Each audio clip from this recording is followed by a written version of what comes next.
Does Trump's call to bring back old battleships to the Navy fleet make sense?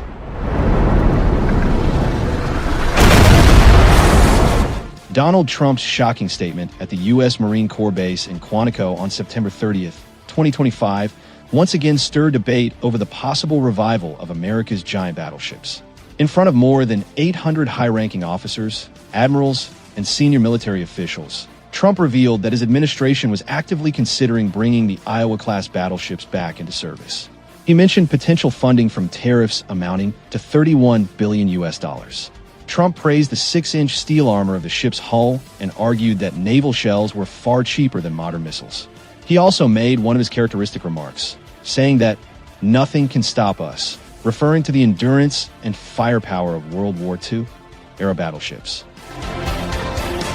The Iowa-class battleships themselves were symbols of the U.S. Navy's glory in the 20th century. Their design reflected the peak of strategic naval thought before missiles became the rulers of the seas. Each ship carried 9 Mark 7 main guns of 406mm caliber, each capable of firing shells weighing over 1 ton to nearly 40 kilometers. Their full load displacement reached about 58,000 tons, with a length of 270 meters and a beam of 33 meters. They could reach speeds up to 33 knots, an extraordinary achievement for vessels of such size. The armor reached 12 inches thick in vital sections protecting the engine rooms and ammunition magazines. In addition, the ships were equipped with secondary dual-purpose 127mm guns. At their peak, these ships were not only symbols of American military strength, but also the centerpiece of fleet formations. They were designed to engage enemy ships in mid-range combat, absorbing incoming fire while returning a barrage of massive shells. The classic battleship design philosophy balanced 3 main factors: massive firepower, heavy protection, and sufficient speed to chase or evade enemies. However, over time, technological progress drastically changed naval warfare. In his speech, Donald Trump showed strong nostalgia for that era. He highlighted the Iowa's 6-inch armor, comparing it to the aluminum materials widely used on modern warships.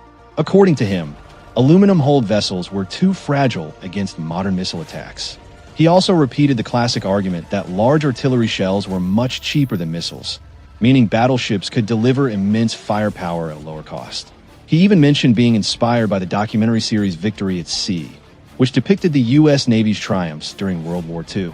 Trump also criticized modern stealth ship designs as ugly, claiming that large warships with giant guns possessed unmatched beauty and power. The Iowa-class battleships were indeed once the pride of the U.S. Navy, especially during World War II. The third ship of the class, USS Missouri, even served as the site of Japan's formal surrender in 1945, a historic moment marking the end of the Pacific War.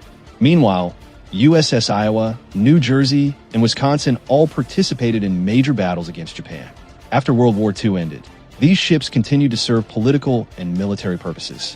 The Missouri's voyage to Turkey in 1946, for instance, was a signal of American support for its allies facing Soviet pressure during the early Cold War. The battleships later returned to action in the Korean and Vietnam Wars, used to bombard enemy coastal targets. The Iowa-class battleships later underwent major modernization. The 4 ships, Iowa, New Jersey, Missouri, and Wisconsin, were equipped with 32 Tomahawk cruise missiles for long-range strikes, 16 Harpoon anti-ship missiles, and Phalanx CIWS point defense systems. This modernization transformed them into hybrid platforms, combining massive artillery firepower with modern precision missile capabilities. Their roles re-emerged during the 1991 Gulf War, when USS Missouri and USS Wisconsin fired both large shells and Tomahawk missiles at Iraqi positions, demonstrating that these old ships could still deliver substantial firepower in modern operations. However, not all of their stories were heroic. In 1989, a major explosion in the second turret of USS Iowa killed 47 sailors, a tragedy that highlighted the risks of operating decades-old, highly complex, and sensitive weapon systems. Eventually, all 4 ships were decommissioned between 1989 and 1992. In 2006, they were officially struck from the U.S. Navy Register. Today, America's battleships, including USS Missouri and USS New Jersey, serve as museum ships open to the public. The main reason battleships are no longer relevant is not because they lack strength, but because naval warfare itself has fundamentally changed. Torpedoes and mines have become major threats that no amount of armor can withstand. Large ships designed for gunfire duels cannot effectively survive underwater attacks. Even legendary vessels, such as Yamato and Bismarck, with their incredibly thick armor, were ultimately sunk by combined torpedo and air assaults. Modern warfare further emphasized the obsolescence of battleships. Anti-ship ballistic missiles, such as China's DF-26, can strike targets over 4,000 kilometers away. With such capability, large warships no longer need to be directly engaged. They can simply be detected and destroyed from afar. Even the U.S. Navy has long shifted to missile-based systems. For example, the advanced 155mm gun system project on the Zumwalt-class destroyers was eventually abandoned due to the extremely high cost of ammunition, and the ships were instead repurposed to carry hypersonic missiles. Modern naval defense strategy now relies on three core principles: stealth to avoid detection, electronic warfare to disrupt enemy sensors, and layered defense systems to intercept threats before they reach the ship. This philosophy differs greatly from classic warships like the Iowa class, which were designed to withstand hits.